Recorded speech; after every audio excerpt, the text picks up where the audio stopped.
Todos nós pentecostais, e eu uso dizer, eu vou usar a linguagem assim, às vezes bem nordestina, sou natalense. Algum nordestino aqui, diga amém. Tem vários. Bom, sou natalense, e a linguagem natalense é nordestina, né? Mas também eu entendo que na escola bíblica nós conversamos com o plenário. E aqui na apostila tem uma área de anotações. E os irmãos, aquilo que for anotando, eu vou ter paciência quando vir que alguém está anotando, aguardar um pouquinho para fazer uma pausa na complementação. Todos nós pentecostais, indistintamente de época, começamos a falar sobre Pentecostes, pentecostalismo, a partir do livro de Atos. Mesmo que aqueles que negam o pentecostalismo que evidenciamos, pregamos e vivemos, que o livro de Atos é apenas de fator histórico, mas nós temos certeza que, embora contendo história, é verdade, mas extraímos dele os princípios fundamentais do nosso pentecostalismo. E já na introdução ao texto, na apostila, uma ocasião eu ouvi dizer, apostilha, não, é apostila. Eu ouvi isso de púlpito, minha apostilha, não tem LH, é LA, apostila. Não estou ensinando, estou só comentando, claro. Já na introdução ao texto da apostila, na página que me compete, estão 2 versículos, palavras do próprio Jesus Cristo, apenas para ler a palavra de Deus, Atos 2, 4 e 8. Todos nós temos quase decorado, né, irmãos? Essa que é a grande verdade. E estando com eles, determinou-lhes que não se ausentassem de Jerusalém, mas que esperassem a promessa do Pai. E, disse ele, de mim ouvistes. Que, disse ele, de mim ouvistes. Mas recebereis a virtude do Espírito Santo, que há de vir sobre vós, e ser-me-eis testemunhas tanto em Jerusalém, como em toda a Judéia e Samaria, e até aos confins da terra. Maravilha, né? E daí vem o tema que a mim está confiado.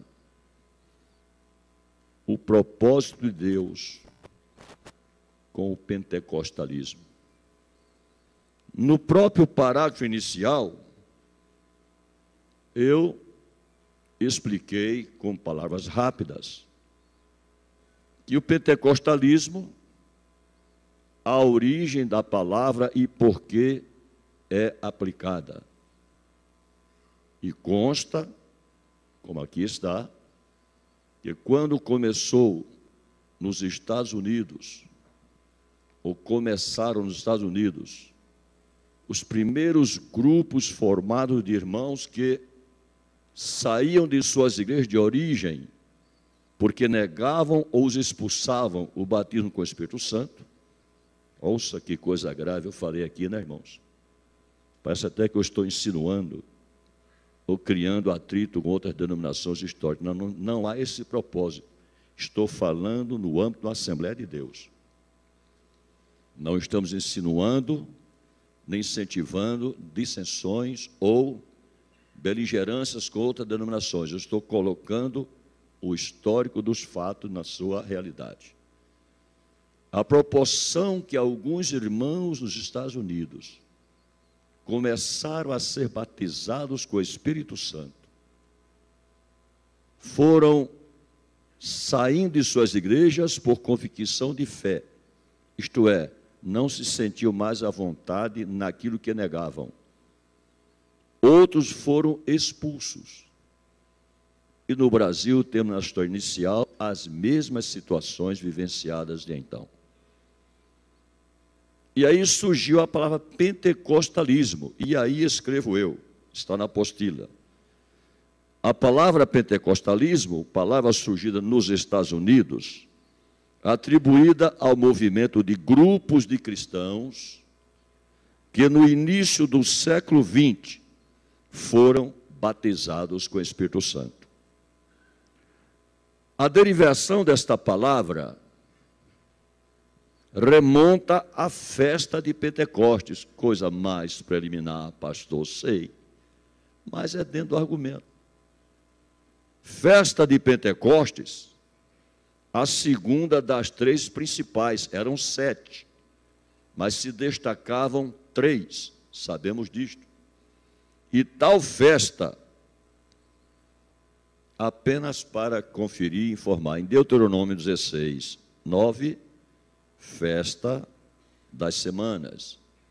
E em Êxodo 23, 16, festa da cega.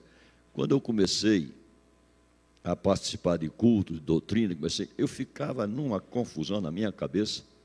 Uma hora o pastor fala que é festa da cega, outra hora ele fala que é festa de Pentecostes, outra hora festa, afinal de contas, que festa é essa? E aí, quando a gente começa a estudar com calma, a gente chega à seguinte conclusão: é a mesma festa com três nomes, é a mesma festa. E cada nome aqui, o título é atribuído a uma realidade no momento da festa. Só isto. Não é? Porque cega, porque semanas e porque Pentecostes. Cega porque significava trazer fruto da terra em gratidão e júbilo diante do Senhor. Semanas, porque se contavam semana depois da Páscoa, até aquela data, contando a semana multiplicado os dias, o Pentecostes, ou 50, ou 50. Pronto, é só isto. Então, essa cega, semanas, Pentecostes. Olha, irmão, se não ficar explicadinho para a gente, fica complicado, não fica? Não é, meu pastor? E aí a gente faz essa observação, né, meu amado irmão? Muito bom. Apenas detalhe preliminar, os irmãos estão bem conscientes disso. Muito bom. Dessas 3 festas, a festa de Pentecostes se tornou como uma festa, uma cerimônia, uma celebração, figura de um dia futuro. E aí escrevo eu: esta festa, especificamente explicada no livro de Levítico, capítulo 23, foi incluída por Moisés no estatuto dos cerimoniais da lei. E quando a gente começa a pesquisar esse detalhe na época, Sinai, o povo de Deus, o Êxodo, chegamos, não vou dizer curiosidades, eu não gosto de aplicar esta palavra a fatos bíblicos, mas a preciosidade na informação que nos traz figuras do Velho Testamento aplicadas aos fatos do Novo Testamento. O que se trata, pastor? Essa festa ou solenidade, repito, ocorria no 50º dia após a comemoração da Páscoa. Eu estou lendo o texto que eu escrevi. Quando o povo se reunia num só dia, com júbilo e gratidão. Olha como as coisas vão se encaixando aqui, desculpe o termo bem nordestino, dentro da realidade vivenciada hoje. Júbilo e gratidão. São palavras, parecem absurdas, soltas, vazias de sentido no comentário.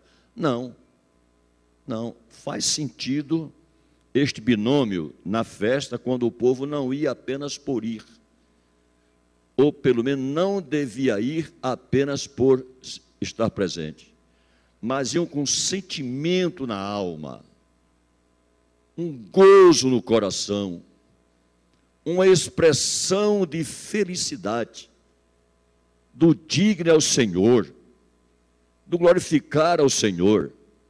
Eu imagino, irmãos, quando ainda nos primórdios do povo de Israel, iam para as suas festas, quanto alarido, quanta alegria expressando com palavras, com júbilo e louvor. Isso significa que há uma figura que identifica com os nossos cultos pentecostais. Quando nós expressamos com espontaneidade, não forçado, desculpa aqui eu falar com franqueza e com a permissão do nosso vice-presidente, e respeitando a ausência do vosso pastor, mas conversando, irmãos, com espontaneidade, não com a obrigação de pregador que diz, levante a mão, abra a mão, fecha a mão, cutuca o irmão, catuca a palavra, puxa a orelha de um. Eu estou ironizando. Tudo que Deus faz e opera não precisa de esforço humano, basta abrir o coração e deixar o Espírito operar. Aleluia! Glória a Jesus! Bendito seja Deus! E nesta pequena figura, lá estava o povo com alegria, com júbilo, bendizendo ao Senhor. Eu imagino o alarido, misturando felicidade, gozo e satisfação. Não é verdade que num culto pentecostal, embora solene, mas não é apenas a participação de um rito, de uma liturgia cansativa, mas é um momento que sempre o nosso coração nos estimula a expressar alguma coisa, e como eu disse, não obrigado, mas espontâneo, porque quando paira sobre a igreja o Espírito da glória de Deus, como nos é peculiar os momentos, o coração arde, a alegria é exposta, aleluia, somos pentecostais. Por isso que eu enfatizei aqui, meus amados irmãos, que aquela festa, nela os irmãos, isto é, os judeus participavam naquela comemoração com júbilo e gratidão. Olha, irmãos, se existe uma coisa que agrada a Deus, e que nós, por vezes, nem imaginamos o quanto lhe agrada, é a gratidão. É a gratidão. Temos que ter o cuidado, crentes, pastores, obreiros ou não, não é o caso, mas irmãos em Cristo, de nunca carregar Deus só de pedidos e reclamações. Não é, meu companheiro? Desculpa a franqueza, porque há quem se viciou de carregar Deus só de pedidos ou reclamações. Eu posso falar bem nordestino aqui? Se torna, eu acho, um crente chato para Deus. Mas Deus se agrada quando nós o agradecemos. Nós devemos agradecer, até disse o apóstolo Paulo, em tudo dai graças. Imagina a pessoa agradecer pelos problemas, ficou louco. Agradecer pelas tribulações, perdeu o juízo. Agradecer pelas contrariedades, perdeu o senso. Não, irmãos, em tudo dai graças. Porque por vezes as contrariedades, as adversidades, as situações negativas são por Deus nos permitidas para provar a nossa fé, a nossa fidelidade e a nossa sinceridade para com Ele. Em tudo dai graças, aleluia, glória a Deus. Então, o que muito agrada a Deus é a nossa gratidão. Nesta festa, eles reconheciam a abundância da colheita, e da colheita traziam, numa simbologia do fato, pães cozidos, somados a novilhos e carneiros. E quando a economia não permitia um animal mais caro no valor, trazia aves, pombinhas ou rolinhas, os quais eram oferecidos no altar do holocausto pelo sacerdote. E junto com pão não asmo, mas pão cozido, toda aquela oferenda era queimada, literalmente queimada. E nessa realidade a Bíblia diz que a fumaça subia em cheiro suave as narinas de Deus, e Deus abençoava o povo. Aleluia! Glória a Jesus. Uma simbologia também é que toda a oferta era queimada. E Pentecostes, sabemos, nessa atualidade da igreja, é fogo e fogo do poder de Deus. Aleluia. Glória seja dada ao nome do Senhor. Mais à frente vamos ver essa simbologia aplicada.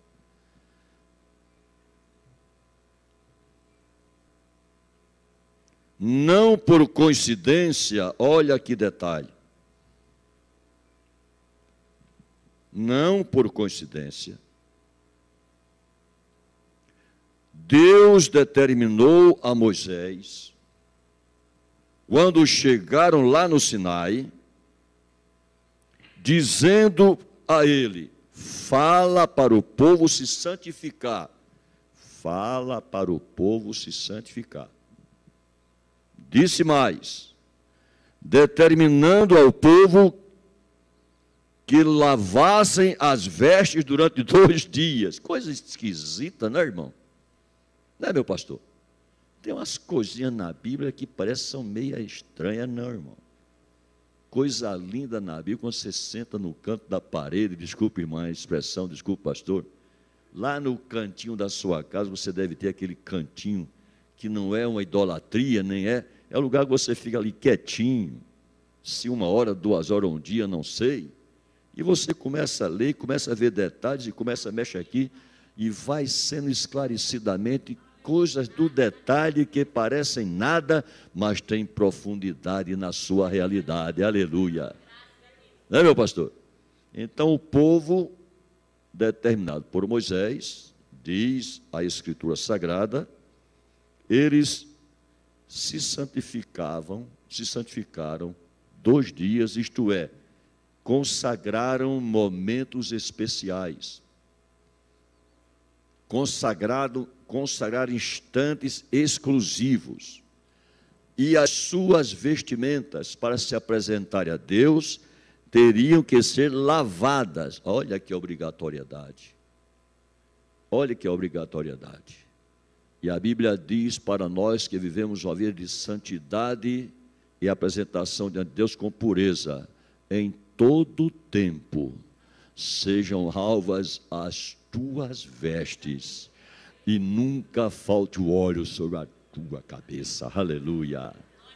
Glória a Deus. E nós aprendemos logo cedo no beabá da escola dominical, ainda criança, que Pentecoste e santidade se confundem. Bendito seja o nome do Senhor. Lavando ele as suas vestes, e que estivessem prontos para o 3º dia. Sabemos que Jesus ressuscitou no 3º dia, não vou falar muito sobre isso. E diz o texto, lá em Deuteronômio, lá em Êxodo, porquanto no 3º dia, eu estou lendo o texto em Êxodo capítulo 19, salpicando os versículos 1, 10 e 11. Disse o Senhor a Moisés, porquanto no 3º dia, o Senhor descerá diante dos olhos de todo o povo sobre o monte Sinai. O que aconteceu? Ouçam o detalhe, quando se contam os dias da saída do Egito, até a data do momento daquele pronunciamento de Deus e a manifestação da sua glória. Aconteceu 50 dias após a Páscoa do Egito. Coincidência? Meu pastor, coincidência?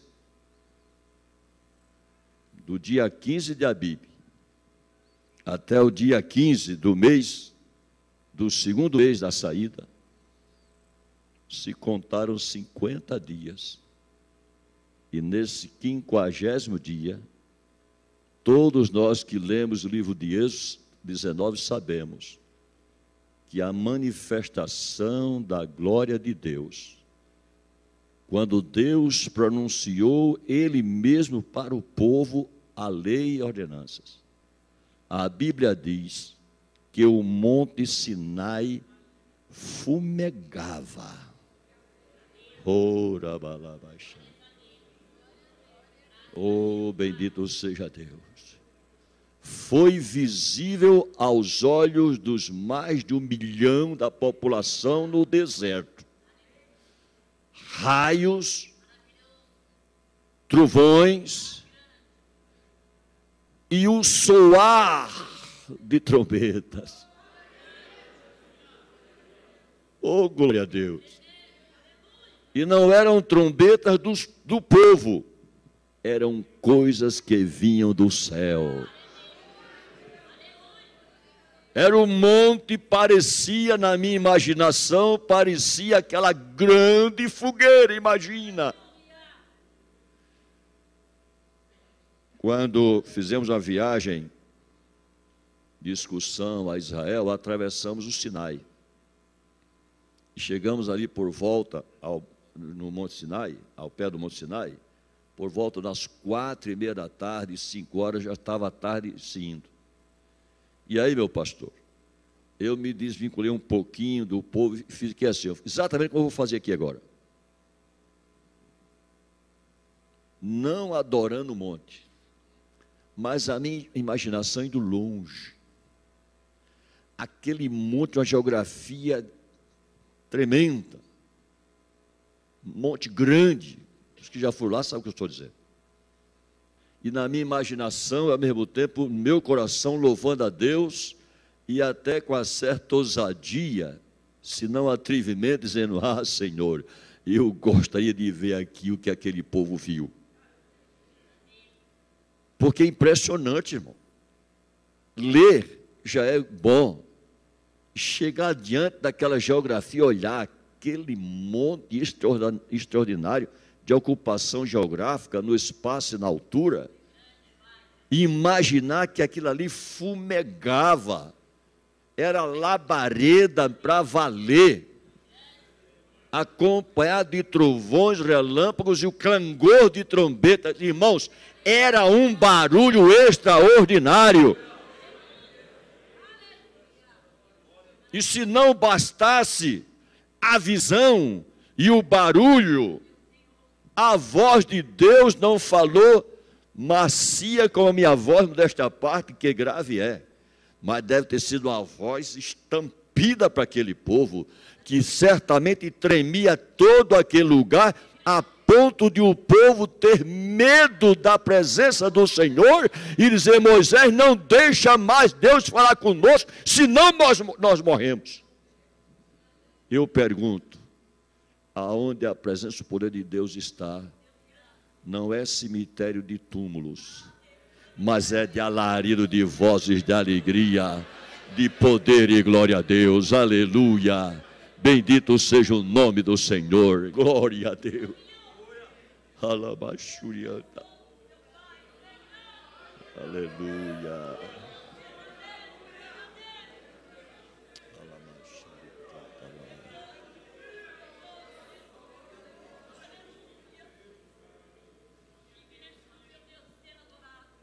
Coincidência? Não.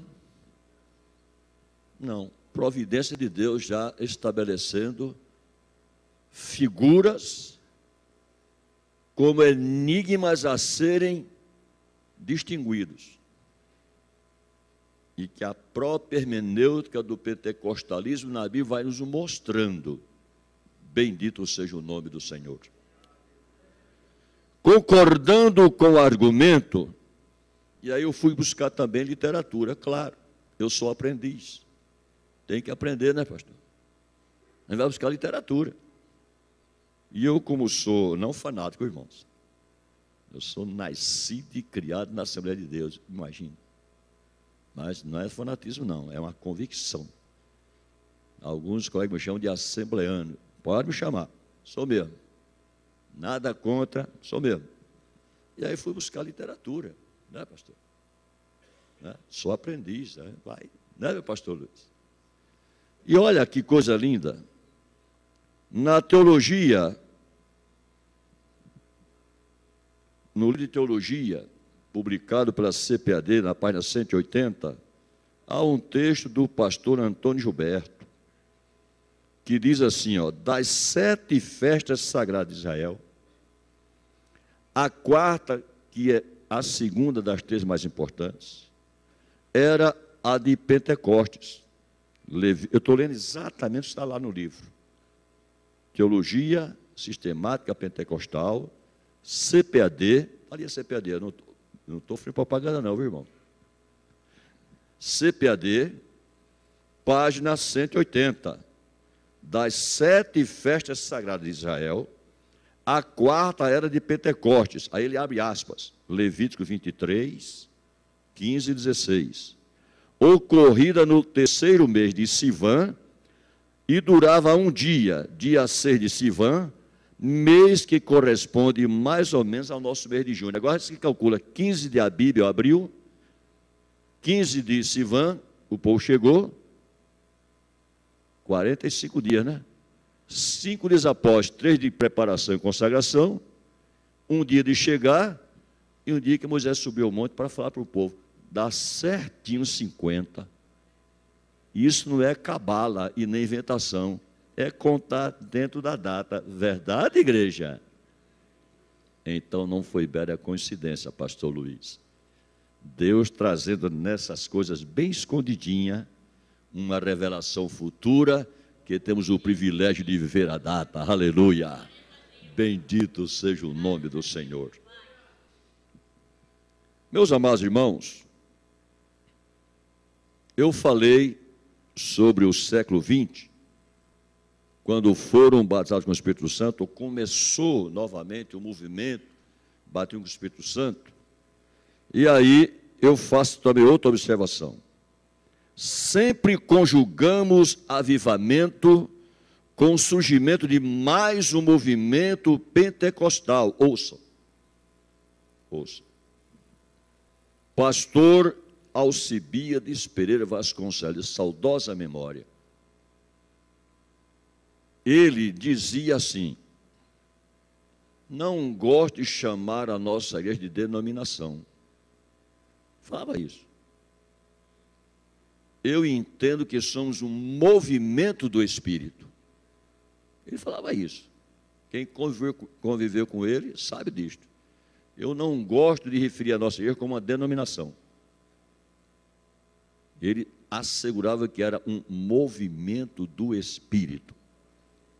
E esta expressão ele herdou dos nossos pais missionários do Brasil, que não chamava denominação, mas movimento do Espírito. Identificando a origem da nossa igreja, na grande ocasião lá em Belém do Pará, sabemos da história, 1911, lá vai ela, a história, quando Jesus começou a batizar com o Espírito Santo, e hoje somos essa grande multidão de pentecostais no Brasil, aleluia. Significa dizer o que aqui está. O que, pastor? Que sempre conjugando, repito eu, avivamento com o surgimento de mais um movimento pentecostal. E mais à frente eu vou fazer relação de avivamento e Pentecostes, se tempo houver, dentro desta explanação. Mesmo não constando muitos dados sobre estes fatos históricos da igreja, sobre esses fatos históricos da igreja cristã, por que eu coloquei cristã? Ouça, meus irmãos, o cristianismo, claro, se identifica com Cristo e a partir do Calvário. Lógico, somos cristãos. No mundo ocidental, e somos ocidentais, na formação específica das 3 Américas e as Antilhas, a igreja cristã, dentro das estatísticas e até da história, ela é vista sobre 3 aspectos. A igreja católica, misericórdia. Mas eu estou falando aqui de estatística. A igreja do grupo ortodoxo, com muito pouca evidência, mas existe, e a igreja que nós chamamos cristã. bem considerado, a única que se identifica de forma direta, neotestamentária, é a igreja cristã. E o que nos une como pentecostais com os tradicionais ou históricos? O que é que nos une? Não, nos aproxima. O que nos aproxima? O fato da salvação ser pelo sangue de Jesus, e acabou. E a diversificação das doutrinas que nos balizam, e que desde a reforma começou a se multiplicar com os teólogos e as suas interpretações, nos distinguem o que chamamos denominações. Então, nós somos uma denominação pentecostal surgida de um movimento do Espírito e que formou esta multidão no Brasil, a Assembleia de Deus. Amém? Resultado de um avivamento. Amém? Então, esta é a colocação dentro deste raciocínio. Bom, então, desde o derramamento do Espírito Santo em Jerusalém, se for buscar nos livros de história da igreja, pouco se fala sobre avivamentos, e quando fala é apenas assim como houve. Raras exceções explicam alguma coisinha. Houve, aconteceu. Aconteceu. Mas o fato é este. Parece até de propósito que os historiadores desde então e até recentes omitiram informações mais precisas sobre os avivamentos. Entretanto, tal derramamento, admitimos nós, pentecostais, admitimos que esse movimento espiritual nunca foi interrompido. Aleluia. Nunca foi interrompido. Por que, pastor, o senhor fala com tanta segurança? Falo por causa da Bíblia. Nunca foi interrompido. Admitimos que esse movimento espiritual nunca foi interrompido, e aí eu faço alusão, não sei se aqui muitos conhecem, ou todos conhecem, o dicionário do movimento pentecostal, edição CPAD, por sinal o autor estará aqui conosco, o nosso querido irmão Israel de Araújo, aonde ele dedica um verbete sobre cronologia do pentecostalismo mundial. Lá está no dicionário, lá estão algumas páginas que trazem desde Jerusalém até o Brasil e outras áreas, uma sequência nos séculos, desde então, do movimento pentecostal acontecido. Então, veja só, são escassas informações. Não há conteúdos mais aprimorados, mais acurados, mais explicativos, mais informados. Mas isso nos leva a crer, não apenas pelas escassas informações, o que nos basta como história, mas porque a Bíblia diz assim, ó, o vento sopra onde quer. Aleluia. Não é homem, nem religião, e nem política, nem isso, nem aquilo, que vai interromper a soberania de Deus naquilo que Ele faz e estabelece. Derramarei do meu Espírito sobre toda a carne. Aleluia. Glória a Deus. Quem é que vai interromper o ímpeto do poder de Deus? Quem é que vai colocar limite? Não, faz aqui, não faz acolá. Quem é que vai dizer, não, ele não vai fazer, que é isto?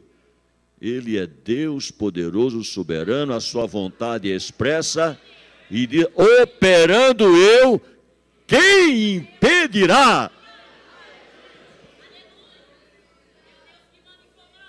Quem impedirá? E está escrito lá, o vento sopra onde quer. Isto é soberania, irmão. Ele não pergunta se vai operar no Brasil, se vai operar em Gana, se vai operar na América, como operou Jerusalém. Ele opera como quer, onde quer, porque Ele é poderoso Deus, soberano e eterno. Ninguém interrompeu o movimento pentecostal na nossa linguagem literária sobre os fatos. Ninguém. Bendito seja o nome do Senhor. Se houvesse interrupção, nós não estaríamos aqui. Amém? Pastor, o senhor fala com tanta convicção. Irmãos, ou temos convicção no que pregamos, ou apenas somos profissionais de púlpito. E nós não somos profissionais de púlpito, temos convicção naquilo que cremos. Aleluia. Quem não tem convicção no que é melhor começar a ser. Há tempo para isto, enquanto Jesus não voltar. Muito bom. Desculpa que eu falei que eu sou nordestina. Desculpe, irmãos. Muito bom. Repetir. Nada é capaz de cercear ou impedir a veemência do poder de Deus. Independente que obstinados historiadores tenham omitido maiores informações, já disse, desses acontecimentos até o fim da Idade Média. Aí é que não se fala mais. Depois do cisma da Igreja Católica no quarto século da história, daí até o fim da Idade Média, com a eclosão da Reforma, aí é que não fala mais. Pode pegar qualquer literatura, irmãos, que eles cansam a gente só falando do catolicismo. Dá uma verdadeira lavagem cerebral na história. Não é, meu pastor? Em qualquer seminário se vê isso, em qualquer leitura assim se vê isso. A maioria das informações, se não todas, se voltam para o catolicismo. Que coisa terrível. Mas tá bom, Jesus nos guarda e nos guardou, que hoje pregamos a fé pentecostal como no princípio. Depois da reforma, digo eu, alguns focos de avivamento se destacaram em alguns países da Europa. E sabemos, Suíça, Alemanha, França, Holanda, Dinamarca e por aí vão. E com mais ênfase na Inglaterra, lá no século XVII, XVIII, naquelas épocas, surgiram as denominações, surgiram os teólogos, surgiram os confrontos nas teologias de então, mas o fato é que aconteceu. E aconteceu. A reforma trouxe em si, entre outros valores importantes, a liberdade para cultuar e para ler a palavra de Deus. Amém? A reforma trouxe em si, entre outros fatores importantes, a liberdade para cultuar, isto é, saiu da rotina desculpa aqui, tá, irmãos?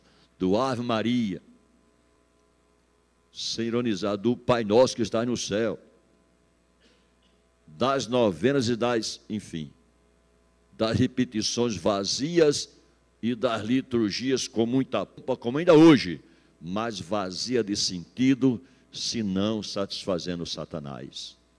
Porque toda idolatria deixa o diabo satisfeito.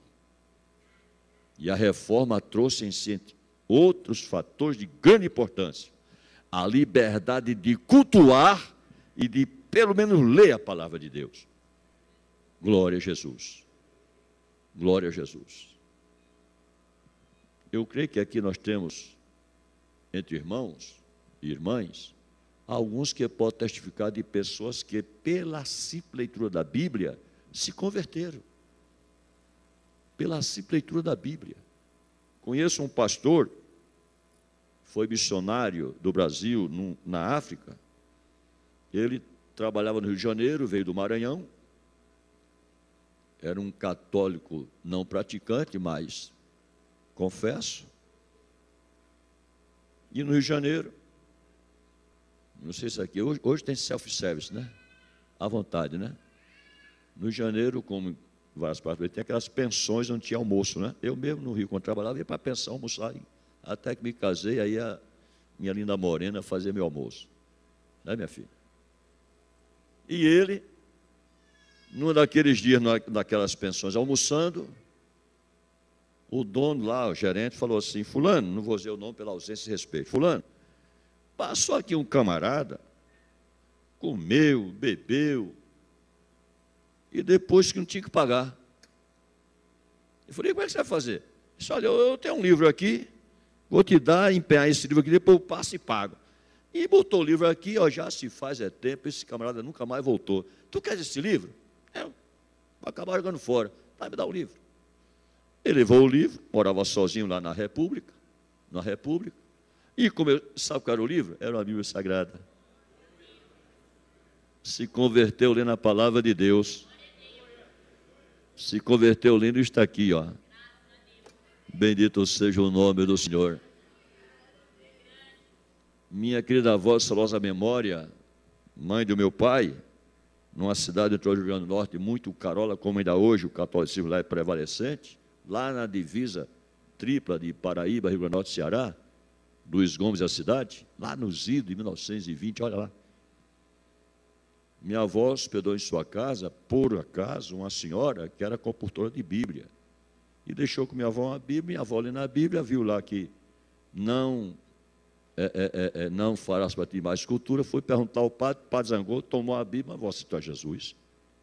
A simples leitura da Bíblia foi uma das grandes obras que Deus operou na reforma. Aleluia! Muito bom. E daí o pentecostalismo, porque também o povo não deixava de ler, crer, e Deus fez maravilhas. Bom, após a reforma no século XVI, aconteceu vários focos de avivamento, até que no início do século XX, o episódio deste movimento atingiu simultaneamente, e aí eu faço aqui detalhes, nos Estados Unidos, onde se enfatiza mais o pastor Seymour Joseph, a velha história da Rua Azusa, que espalhou pela América, inclusive Gunnar Wingren, ele veio para cá numa igreja que o pastor tinha vindo lá da Rua Azusa, cheio do poder de Deus, coisa da história. Muito bom.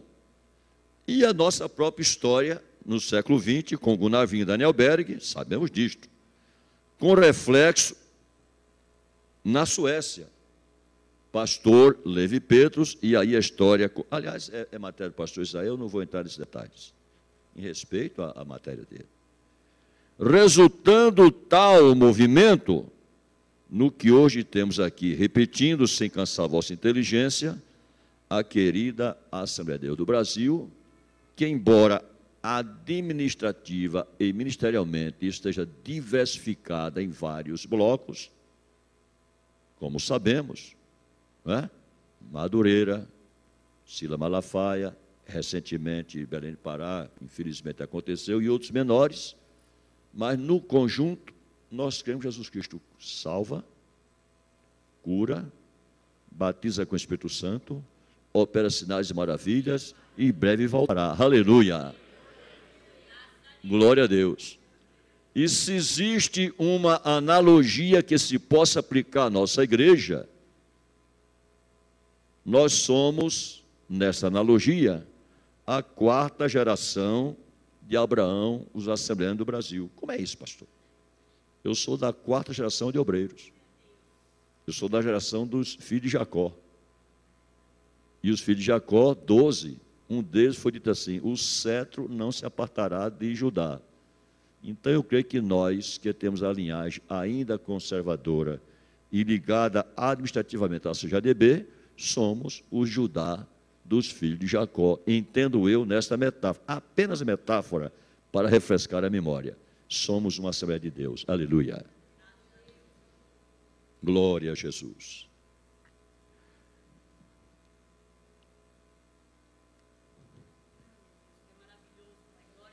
A semelhança do que aconteceu no dia de Pentecostes, isso tudo está na apostila, meus irmãos, que eu estou lendo aqui, cuja doutrina deve embasar o assunto, é importante esclarecer à luz das Escrituras o propósito divino com derramamento deste Espírito sobre toda a carne, com destaque para as línguas estranhas, como evidência física única. Por que eu enfatizei? Vou explicar por quê. Os carismáticos são vistos assim historicamente sob dois aspectos: os chamados carismáticos de grupos isolados ou católicos, mais tarde eu vou falar sobre isso, e os carismáticos de igrejas tradicionais, mormente batistas carismáticos. Os seus teólogos de origem, e modéstia à parte, quando eu estive fazendo um curso nos Estados Unidos, um dos nossos professores era um dos fundamentalistas do movimento carismático batista da América, Dr. Walt Martin. Eles creem e pregam que o batismo com o Espírito Santo, as línguas estranhas, são um dos sinais. Eles admitem que há outros sinais de evidência, mas nós aprendemos, confessamos, ensinamos, e a partir da Bíblia, que a única evidência são as línguas estranhas faladas. Aleluia. E, meus amados irmãos, não podemos e não devemos abrir mão disto. Por mais convincente que sejam, pastor, me sinaliza quando for para terminar. Isso aqui não é que eu saiba, a gente começa a falar e esquece da hora. Não é que eu saiba, tá, irmão? Então, nós devemos ter muito cuidado nesse detalhezinho. É um detalhezinho que pode estragar muito a geração futura. De que há outros sinais. Há outros sinais. E o doutor Walter Martin era muito enfático. A ponto de uma ocasião, numa das suas aulas, ele fez uma crítica aberta à Assembleia de Deus, o que é muito comum dessa gente a nosso respeito. Desculpa o termo, essa gente. E eu me impus contra ele em plena sala de aula. Levantei a minha mãozinha e disse: pastor, enquanto o senhor estiver falando a sua aula, na sua convicção, diga agora, atacar a minha igreja, não. Não aceito. Nós não cremos assim. Pronto. Temos que ter convicção, irmão. Não é ser mal educado, não é isto. Mas é dizer quem somos. Porque senão, somos levados pela moinha que o vento espalha. Bendito seja o nome do Senhor. Por isso que às vezes eu enfatizo aqui alguns detalhezinhos. Neste caso, digo eu aqui, línguas estranhas como evidência física, única evidência física, do revestimento deste poder sobrenatural, capacitando o crente para ser testemunha do Evangelho de Cristo. E aí, detalhes: línguas estranhas, no plural,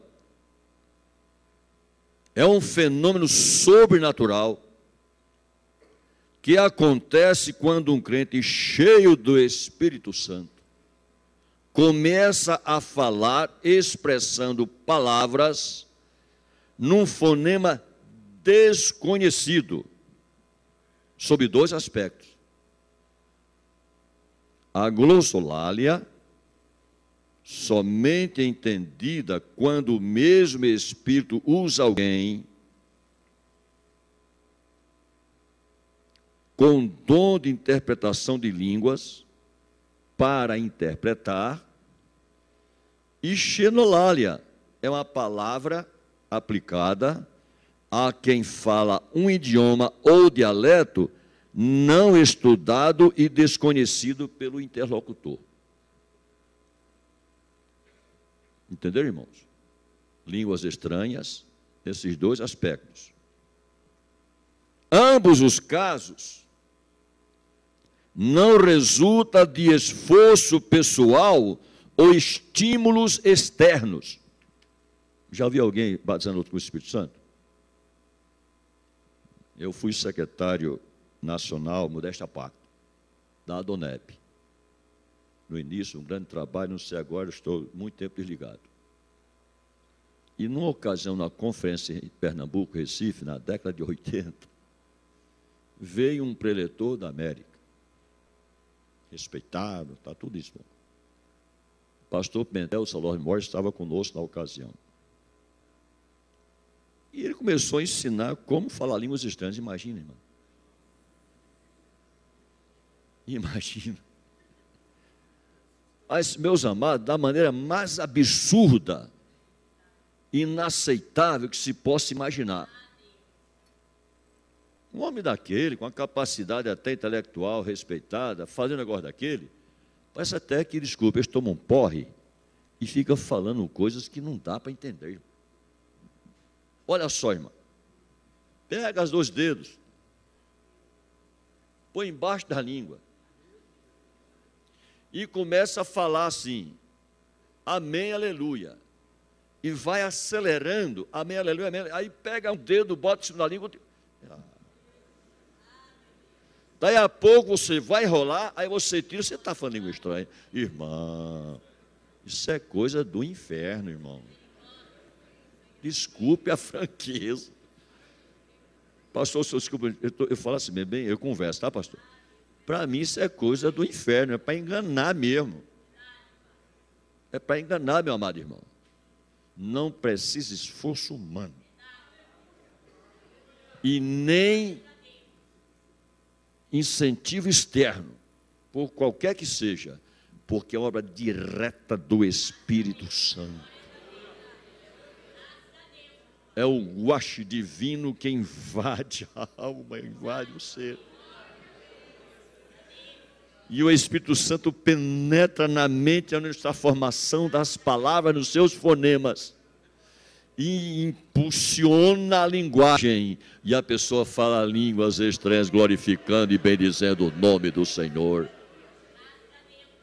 Ninguém fala a língua para si, glorificando, exaltando, ou para outro. É para exaltar o nome do Senhor. Toda língua estranha é para exaltar o nome do Senhor. Tudo que vem do céu é para exaltar o nome do Senhor. Jesus disse, Ele me glorificará. Aleluia. Glória a Deus. E a xenolália, há muitos testemunhos sobre isso.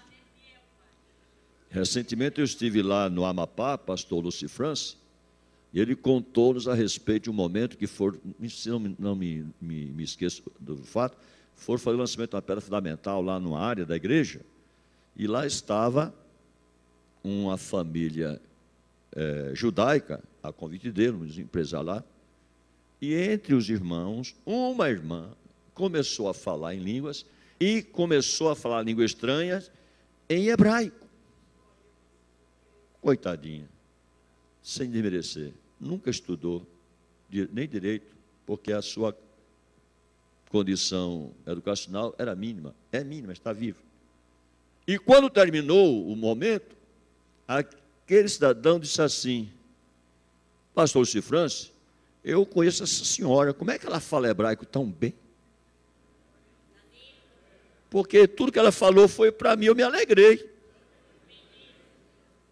Aí o Lúcio France falou assim, isso aí não foi ela foi apenas instrumento, foi o Espírito Santo de Deus. Aleluia. É o mesmo hoje, irmão.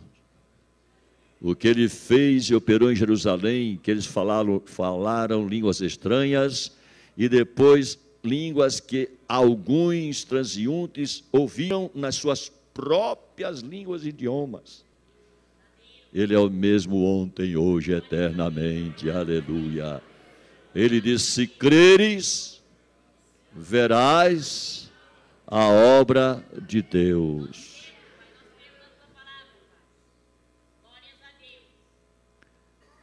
Glória a Jesus. Quanto ao Evangelho de Cristo,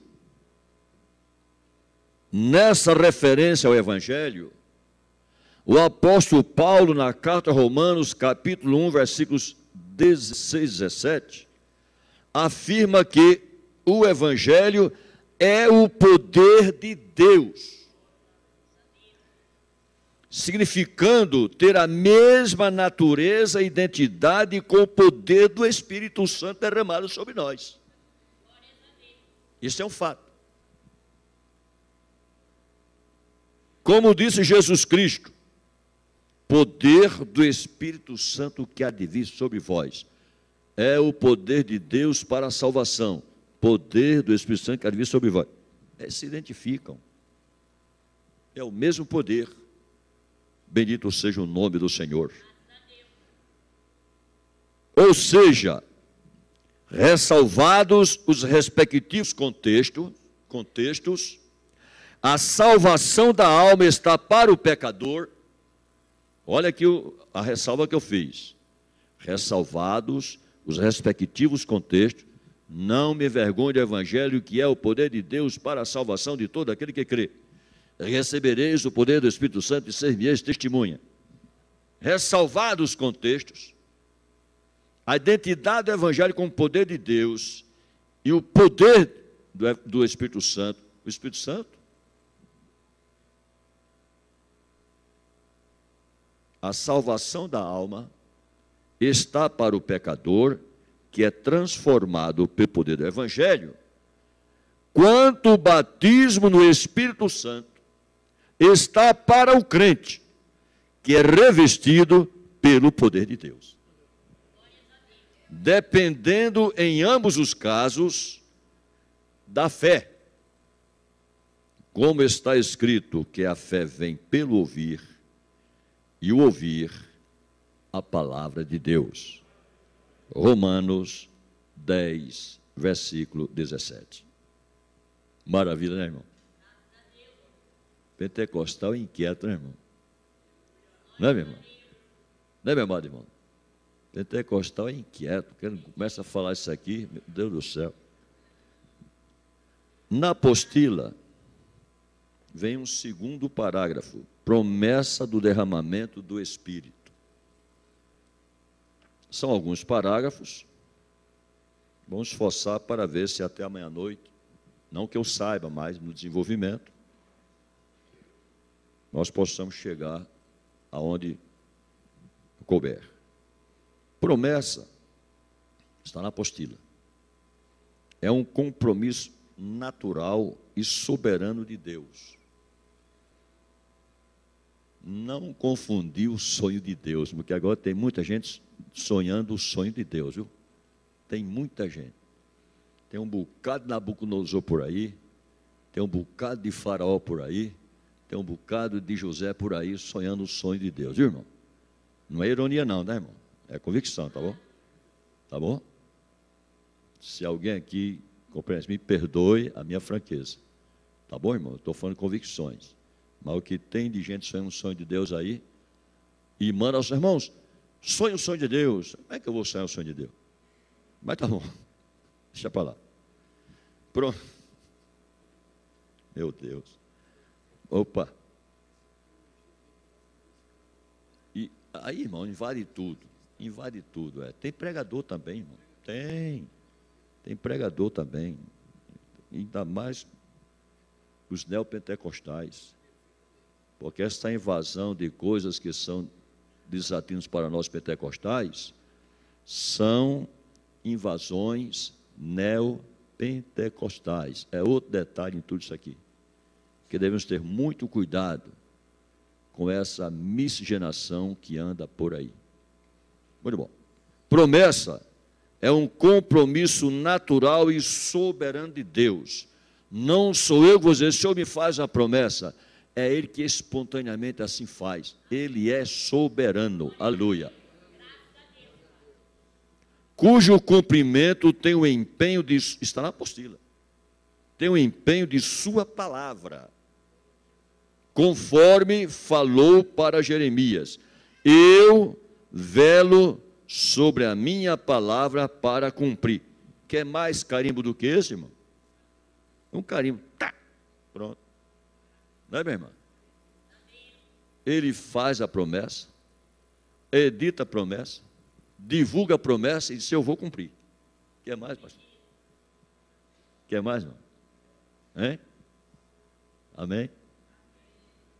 Quanto já ouvimos e lemos em automóveis, em para-choque de caminhão, onde Deus é fiel. Quem não sabe disto? Quem não sabe disto? Requer que eu seja fiel, porque Ele cumpre as promessas na medida da minha fidelidade. Amém? Quem entendeu? Ele não é obrigado, como diz a confissão positiva, ele é obrigado a fazer o que disse. Ele é Deus. Ele faz como quer e como entende fazer. E aquilo que ele prometeu, ele cumpre. Agora, a minha vida, a tua vida, é na medida da nossa fidelidade.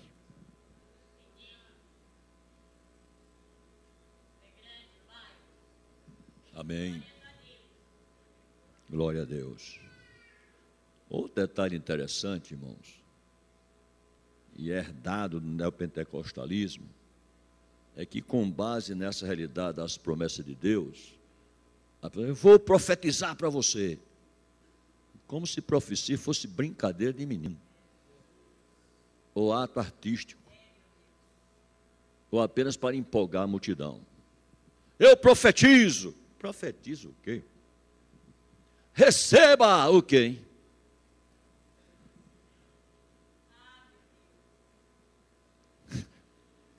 As promessas de Deus não carecem exibicionismo ou determinismo de quem quer que seja. Elas são cumpridas e somos por ela atingidos e nós cumpridos mediante a nossa fidelidade. Deus é fiel e eu. Que Ele é fiel, eu sei, e eu. Não é, meu amado irmão? Na segunda carta aos Coríntios, o apóstolo Paulo assegurou que Cristo, o fiador da fidelidade de Deus, que é isso, pastor? Hebreus 7:22, é o aval das suas promessas. Está escrito em 2ª carta aos Coríntios, capítulo 1, versículo 20, vou ler na íntegra, porque todas quantas promessas há de Deus, são nele o sim, e por ele o amém, para a glória de Deus por nós. Verdade, irmão. Significa o seguinte: nada o que Deus faz, senão através de Jesus Cristo por nós. Nada que Ele faz. Desde quando, lá no Éden, o episódio da profecia da semente que no futuro se pronunciaria, já ali Deus está mostrando Jesus em todo o contexto da sua vontade para conosco, aleluia, porque nele habita corporalmente toda a plenitude de Deus. Ele é o fiador dessa fidelidade divina em si mesmo, aleluia, é o aval das suas promessas. Não que Deus precise de aval, mas em Cristo Ele estabeleceu esta realidade de cumprimento. Porque por Ele, para Ele, tudo que foi feito se fez. Bendito seja o nome do Senhor. O derramamento do Espírito Santo como mensagem pentecostal do Velho Testamento foi uma promessa previamente anunciada pelos profetas Joel e Isaías. E aí, se querem escrever, está aqui o texto. Joel, capítulo 2, versículo 28 a 32, e Isaías, capítulo 44, versículos 3 e 4. E que foi cumprida, sabemos, 40 dias após a ressurreição de Cristo, durante a celebração anual do dia de Pentecostes, já falei anteriormente.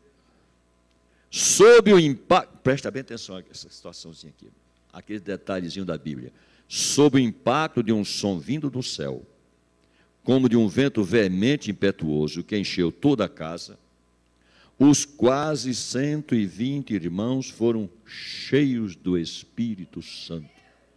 Aleluia.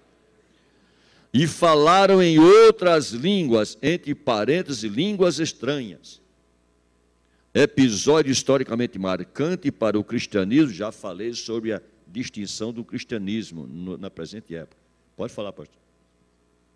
Para parar? Para agora. Estou debaixo de ordem. Vou só acabar esse parágrafo. Me permita. Eu vou ler esse parágrafo e vou continuar na próxima sessão.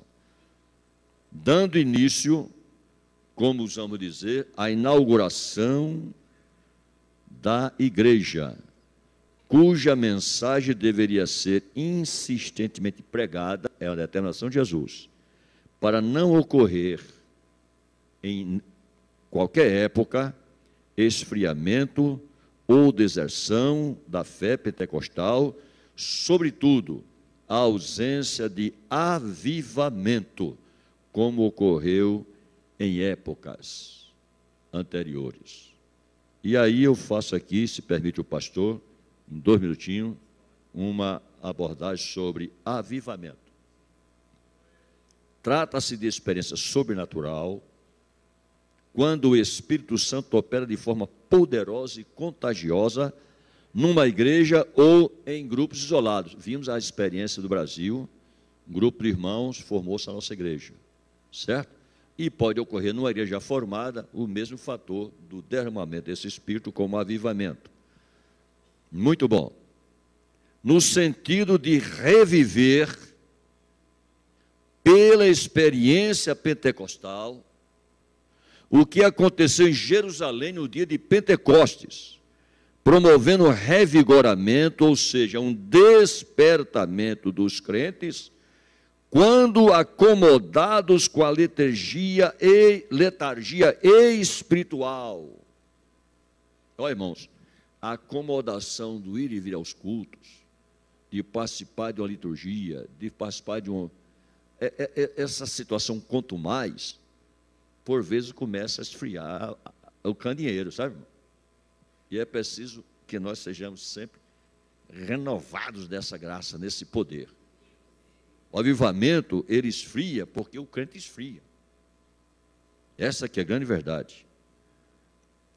Obviamente, isso acontece, e encerro aqui, quando os crentes buscam com insistência, convicção e fé, o poder do Espírito Santo, crendo que Jesus Cristo é o mesmo ontem, hoje e eternamente, sendo Ele o maior interessado em operar esta maravilha, ou seja, o derramamento do Espírito Santo. Deus abençoe.